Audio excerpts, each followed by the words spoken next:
Hello folks, it's Bob again. Wanted to include the information on the glass. I was able to get it done locally. It cost me about $75, which is roughly half the cost of ordering it through the parts house, at least the ones I could find, and then you've got freight on top of that. You'll find the diagrams in the service bulletins, page 250. That's roughly 1928, or the first year of the production. And the reference for the windshields would be about halfway down the page. And these are, you can find it online. I'll try and make a still of this, but that's basically what you can use if you don't have a pattern. And what I wanted to do first, before I show you setting the glass, I already got one done and it turned out just fine. One of the issues I would see if you didn't have a pattern and you're trying to get something the glass shop can use, this glass shop told me they would use just a cardboard pattern if I had nothing else. I happen to have 1/4 inch masonite, and I did, if you noticed on an earlier version of this is now part 5 or something, showing sketching out the pattern from the blank that I bought, and it's pretty accurate, within I'd say a 1/16 all the way around. But it bothered me on how would I make a pattern if I didn't have something to go on, and how would I check the glass blank and so forth. So what I realized was, if I take the frame and have it so that it's facing down would be facing out. So here's the deflector on the bottom of the frame. It would normally be in the vehicle like that. So if you take the, I've got myself messed up. If you take the frame, the glass is going to be fitting, of course, in here. So that gives you the arc. And if you just extend the arc, you want to know where center line is in your frame. That would be this orientation here, and we know from the diagrams that I showed you, there is a center mark. It's 21 and 24/32 to 21 and 7/8 between the center line and the outside of the glass. And in my case, 21 and 7/16 is what I measure from the corner of the blank that I got, or the replacement, to the center. The total is 42 and 7/8 across. In the diagram, it's 43. Wait a minute.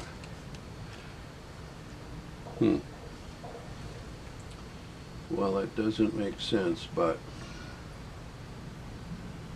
it should be 43 and 3/4 to 43 and 13/16 according to their diagram.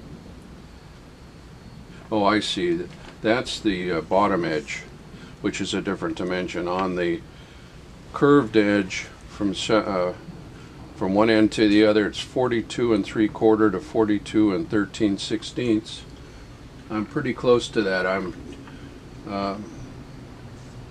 42 and 7/8. So that's right in the ballpark. Maybe a little fat by a 1/16 or something. So you have the arc, and You would notice that probably the glass would set, I don't have an inside dimension to the very outside of the channel, but assuming that my blank is accurate, and I know it is because I already did one and it came out fine. It did install, and I used 16th embedding, which I will show you later. So if you take that, that gives you a width, and you just sketch the frame.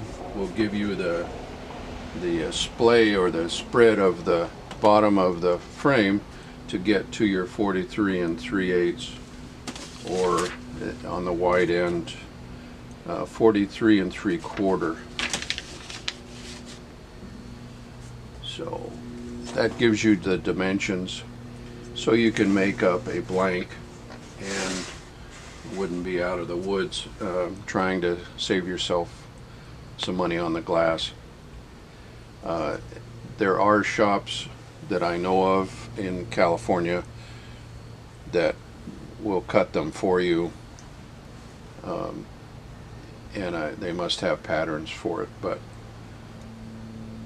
this is kind of a verification. When I got the glass back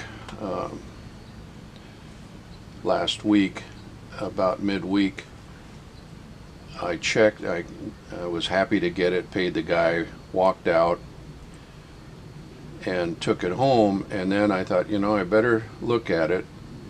And when I did, they hadn't finished it. So a couple hours later, I took it back. Happened to talk to one of the guys that cut it, and he said, "Well," I said, "it looks like the sides weren't finished." And he said, "Yeah, we didn't know what to do, so we stopped." Well, the boss, when he went to pick up the blanks, assumed it was done. I assumed that he knew, and the long story short is it went back. 2 days later it came back, and the owner assured me it was precisely identical to the blank that I gave him for a pattern, and it came out pretty damn close. So I have installed one already, and really happy with the way it looks. I learned that embedding that you get that's not canvas backed is you don't have to cure it, you don't have to really do anything to it. According to one of the parts houses, is just install it, trim it back, you're done.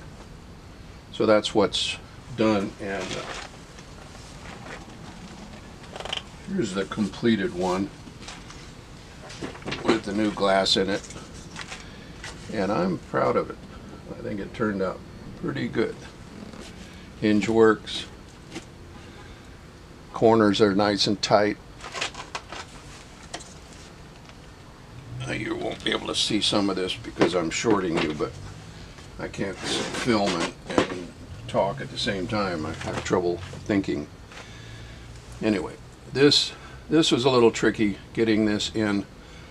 What I did was lubricate it with a silicone lubricant. Here's the animal here, $6-7. Not too much of it. In fact, I brushed it on the rubber. I was afraid to get it on the glass, or on the paint. This is primed. When you prep it, I'll go through the steps, but you want to have a finish that you're fairly sure of when you get done with this, so because you're not going to go back into it in your lifetime unless you break the glass. So the corner's kind of tricky. So what I did was I had it upside down in my stands, if you remember, and then the hard part was getting this tight. once it's driven down, and I'll go through the steps, but that's the hard part of the whole thing. So I'll be back here in a minute, and we'll go through installation.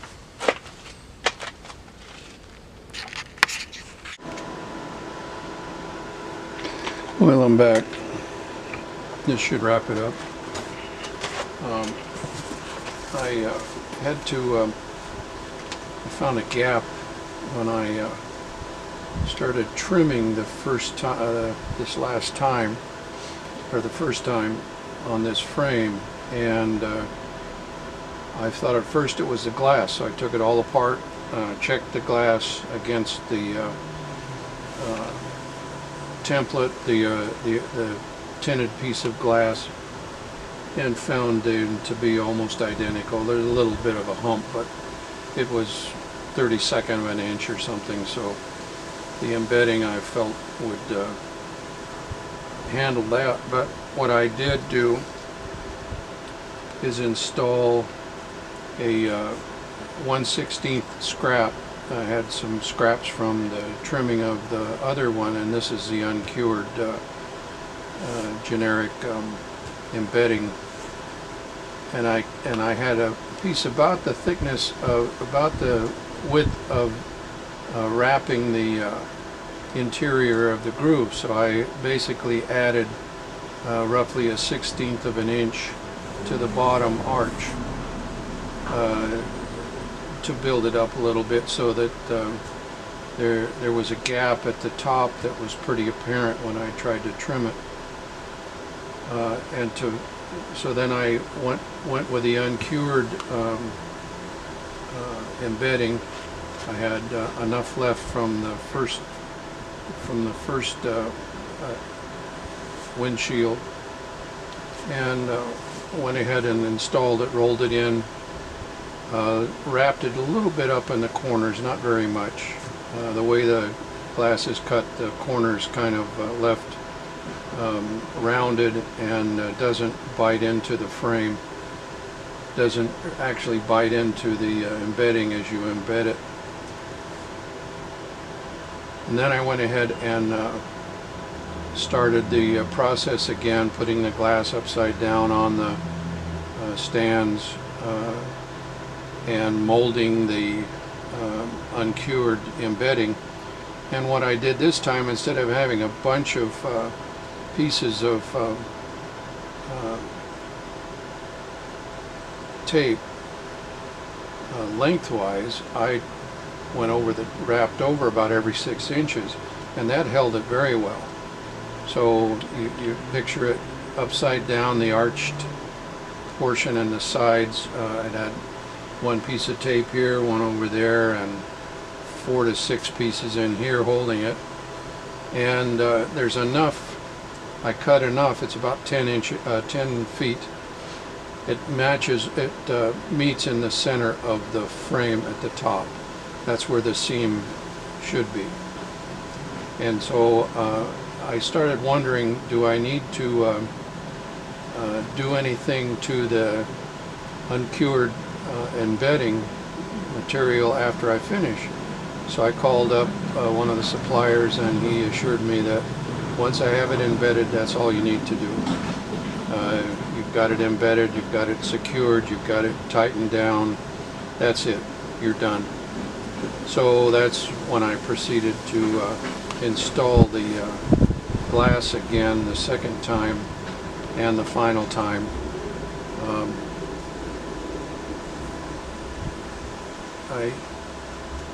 I'll read through some of my notes here.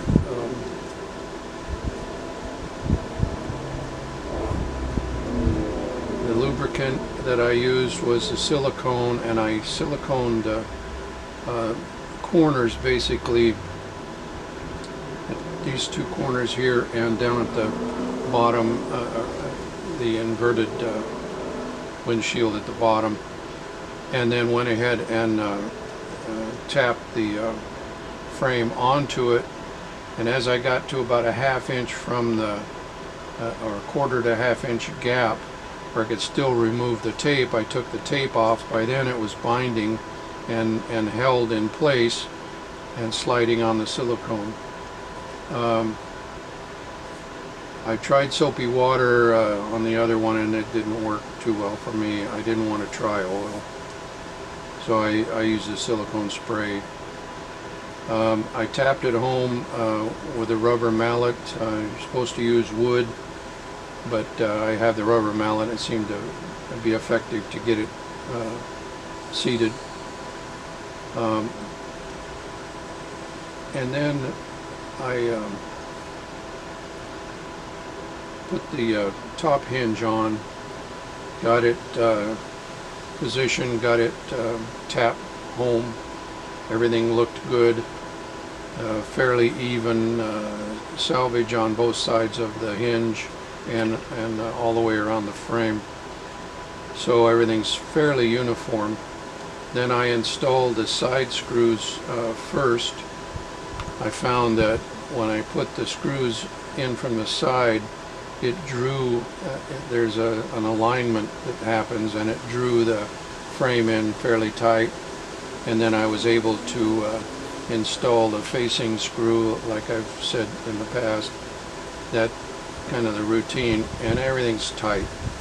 I did find that the reproduction stainless screws are a little too loose in the original clips, so I went back and reused the steel screws that I saved, and it snugged it down really good. They're a little fatter than the stainless threads.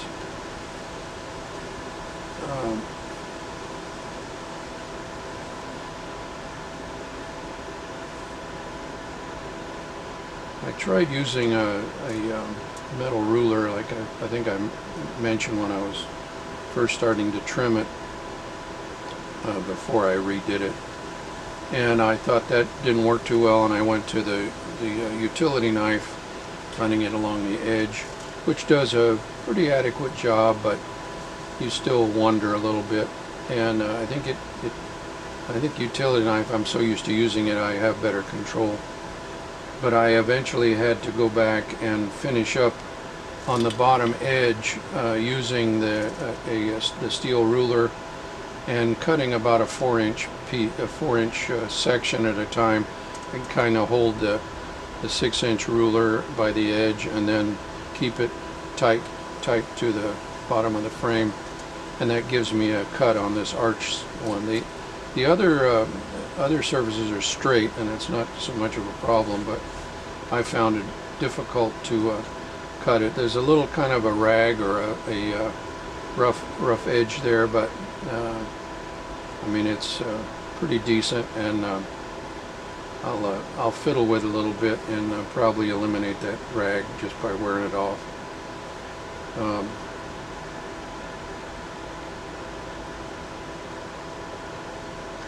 And to reiterate, this is done now because you don't need to treat it with anything further. I did clean the glass between installing the curved section and the two sides inverted with the tape and get the embedding.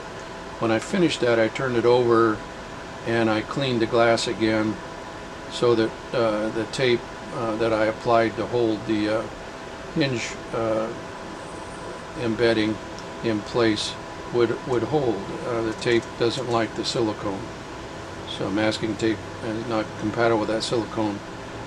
So and then when I finished trimming and everything, now I'm gonna store it away, and I cleaned it again with just regular window glass cleaner, and so it's ready to go now, and that should do it.